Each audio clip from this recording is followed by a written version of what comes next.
نزول قرآن کریم کا 3 طریقے سے ہوا ہے۔ اول، اللہ نے اپنا ارادہ ظاہر فرمایا، انا انزلناہ فی لیلۃ مبارکہ، اور عرش کے لوح پر درج کرا دیا۔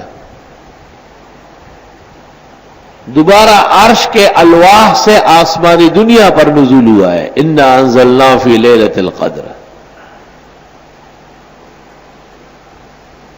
اور آسمانی دنیا سے سورتن سورتن آیتن آیتن نجمن نجمن جیسی ضرورتی انسانیہ اور شرعیہ ہوتی 23 سال میں آن حضرت صلی اللہ علیہ وسلم پر نازل ہوا ہے۔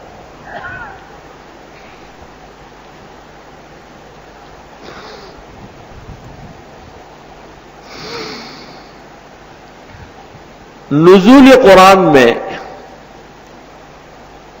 جو وحی آئی ہے وہ جلی وحی ہے،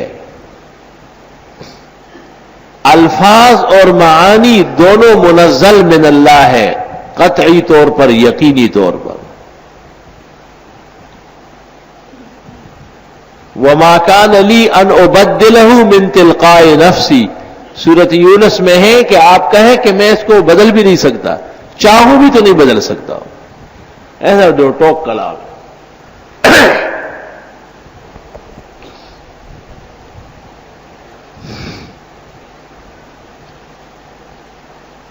نزول کے اس طریق کو وحی کہتے ہیں۔ وحی لغت میں تو کہتے ہیں القاء فی القلب کو،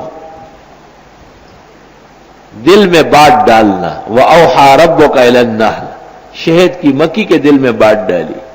وَأَوْحَيْنَا إِلَىٰ أُمِّ مُوسَىٰ، سورۃ طٰہٰ، ہم نے حضرت موسیٰ کی والدہ کے دل میں بات ڈالی۔ انبیاء کے پاس جب وہ وحی آتی ہے وہ مصطلح ہوتی ہے،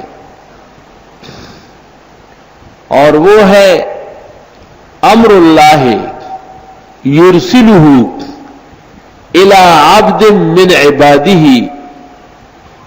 اپنے مخصوص بندوں میں سے کسی کو وحی فرمائے۔